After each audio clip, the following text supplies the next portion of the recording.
kaliya hal dhaliil baa dowladda ku imaan karto ma ahan lagu mucaarado laakiin waa lagu eedi karaa waa lagu dhaliili karaa kadib markii ay amartay dowladdu qabuuraha dadka meesha ku jiro in laga bixiyo fasiliyaadka yaryar ee qabriga laga bixinayo qarashaadka ku baxayo iyo gaariga lagu qaaday iyo karfantiisa iyo godka lagu aasayo inay dowladda hoos bixiso oo amarka lagu bixiyo ayay aaday bacdama wax $100 ka badan aanay ku bixinba iyo wax ka agradhow ee waana qarash ay dowladdu bixi karto oo siyaabo ka duwan oo ka qaldan uga baxa si eedda iyo bointiyada lagu eedeeyo dhaqdhaqaaqa dowladda ay u daboolanto horta qaab siyaasad ahaan taasoo may dhicin $25 wax lagu canshuuro baa leeyahay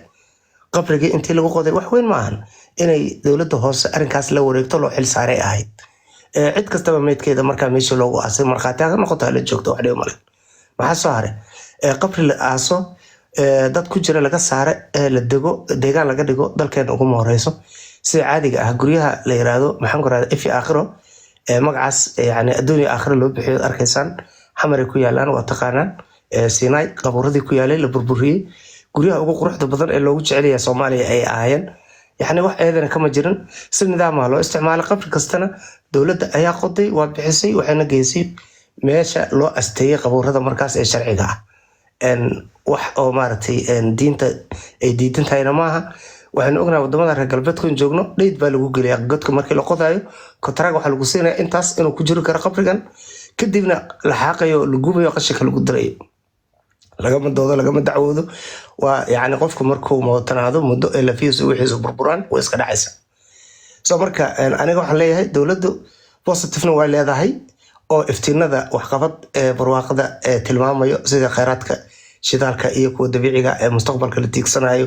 ee baaritaanadu socdaan qoditaankooda bilowday waa iftiin fiican waaye haddana laakiin waxa daba yaalo negative badan oo mucaarad ah iyo isku xirnaan la'aan erigii ahay shacab heshiisa oo dadka heshiisa iyo maaragtay dawladaha heshiisa oo oda xasan oo ku dhawaaqay ayaa ka dhiman meeshaas marka waxaan rajeynayaa in qodobkii asaga ahaa xilligii oo maaragtay kaambeynka ku jiro oo ku dhawaaqay inuu dhaqan geliyo oo arrimaha gudaha iyo kuwa dibadda oo dadkii iyo dariskii iyo dawladii oo heshiis ka dhigo intaas waa wax yani shacabkana u fiican dawladdan iyo madaxweynaheedana u fiican waana mahadsantiin waa ka baxay يا كل هقعت قالد وسوق بس أحمد سني ورد هذا الداء هدو نقوح وصادر صح إن الله وإنا إليه راجعون برادر عفوا سوري وحيرة مشغول صناعي قفك الله قوسي صعده هذه هذا ما تسنتني إن لس دقيستوا في عنتهاي وذا تربيج لبقى عمود وحكوا قبان كران nin kan cali xirsi leeyahay ma sha Allah waxyaabo aanan hore u garanayn ayuu sheegay right away markaan ka jawaabi lahayna qofkii hadda ugu horeeyay shahaadka Californium aan isla markii Google gareeyay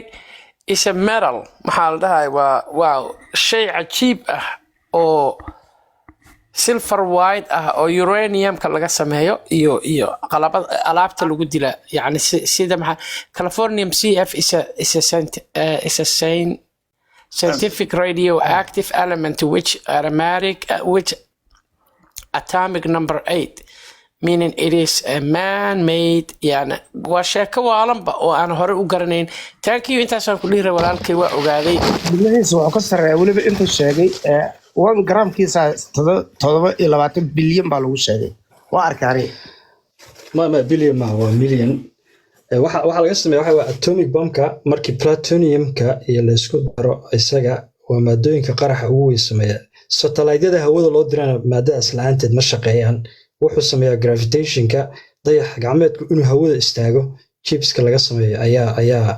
ayaa loo isticmaalaa marka waa Californiumna waxa loogu bixiyay jaamacad California ku taal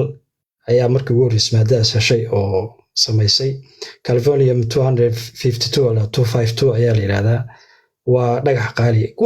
waxyaalo kale oo ka muhiimsan ayaaba Soomaaliya yaalaba oo hadda wax maadooyinka sirada badan iyo Soomaaliya laakiin Iiraan ka goran jirtaa leeyahay sax ma ergaas taas ka xanaaqaaniga Iiraan goran jirtaa leeyahay muddo waa been Soomaaliya waxay dhigi jirtay Iiraan baa uranium goran jirtay uraniumta lama qaadi karo uraniumta dhagaxaan warshado waaweyn baa loo dhisaa warshadahaas baa laga soo dhex saaraa markii yellow uranium la dhaho oo lasoo warshadeeyo oo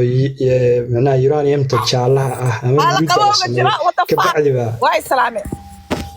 qolka xeeta waa laga qaaday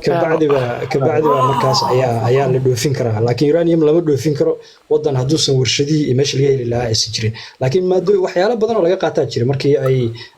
UNITAF ama qolyihii dhihi jiray ay yimaadeen Mareykanka ay yimaadeen dhagaxaan badan ay naga qaateen baa jira buur ku taalay xitaa beledweyne oo dhan ay qaateen aa jira meel ma xasuustin Canadianka ay ceel ka qodi jireen reer beledweyne hadday yaqaanaan waa islaame akhyaar waa islaame saytiin meeshaas buur baa ku jirta buurtaasoo dhan way rarteen ayaa hadlaya caaw macnaha ma odayaasha miya habeenka odayaasha miya ma ii soo jireen habeenkii soo jiray noo joog aan basoo jiray saa jecesha beel caawa habeenkii siyaasadda waay ku darso okay wararaa isoo gaaray ma sii dayn karaa sita warara oo waxaa isoo gaaray ninkii la dhahayay xasan sheekh maxamuud dowladiisa inay warrant arrest u jireen ninkii lahay axmed madoobe asigana warrant arrest ku jiray oo dhahay ninkii lahay xasan sheekh maxay tahay radio lagu shiday tomorrow meesha maag loogu qabanayo imaanaya labadoodaba maxkamadda ma xasan sheekh asigana warranta loo jiray waxaa lahay waa society-ga waa halis ku yahay waxaa maqlay daar cali soo 100,000 oo warrant asigana qof aan ogaay madax kor saaray oo aan sheegi karin hadda maxaa jiran anigana islaantii ay ugu aaday 2,500 ayada weligeed ma arkin 2,500 oo kuusan kaadana meeshii waa wada warrant madaxda laga xishoodo xasan sheekh oo jiri kare naalada adkaad islaan sidar joogtaa warrant ii jirta anigana hay maxamed daawud waa loo imaaday maxkamad waa si salaamay dhamaantiin iyo beeliraan maxamed daawud problemkaas soo ducaynayna Allah ka maaratay ilaahay ku salaam jazaaka Allah khayr qoyaankeena maaratay hawsha iska fiicnaato dhamaantiin waan salaamaya dhalinyaro madaxda qarankana laga xishoodo xasan sheekh idina woon uma jiri karto waa madaxweynihii qaranka marka waxyaalaha maaratay sheeg oo iska qori ku taaga Soomaalida oo iska dhamaanayaan Axmed Madoobe haddii baasaboorka diblomaasiga lagala laabto lacagtiisana la freeze gareeyo Interpolkana la geliyo ma kismaayo noloshiisa ku dhamaysanaya midda kale walaalaheena maaratay sheegay reer Jubbaland siyaasadiina saddex arrimoodba waa u daran tahay haddii aanan arrintan hadda ka joogsan waa marka koowaad waa ku kala jabaysaan oo ku kala maaratay waa maaratay dadkiina ahaan bulsho ahaan waa ku qaybsamaysaan waa marka labaad siyaasadda mustaqbalka hadiinan taageerin ra'iisul wasaaraha xukuumadda ee yani qofka ugu sareeya positionka ugu sareeya Jubbaland maanta la rabo inuu ku matalo hadiinan taageerin waxay noqonaysaa waa ka hor timaadaan siyaasadda dambe mustaqbalka Soomaaliya inay idinku noqoto boog idinku taal oo qofkiini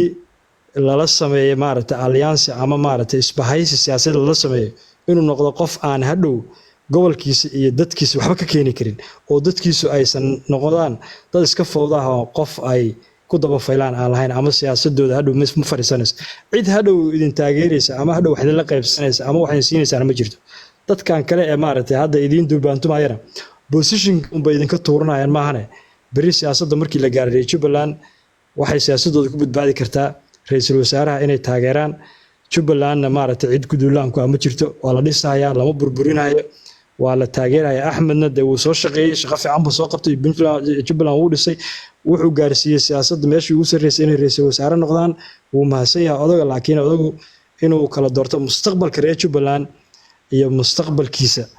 ayaa u kala fiican labadaas waxa uu fiicnaanayd inuu asagu uu tanaasulo oo mustaqbalka reer Jubbaland si uu badbaadiyo ra'iisul wasaaraha la taageero qorshihiisa la taageero Jubbaland oo dhismaysa hadda waxay ahayd next stepka saddexaad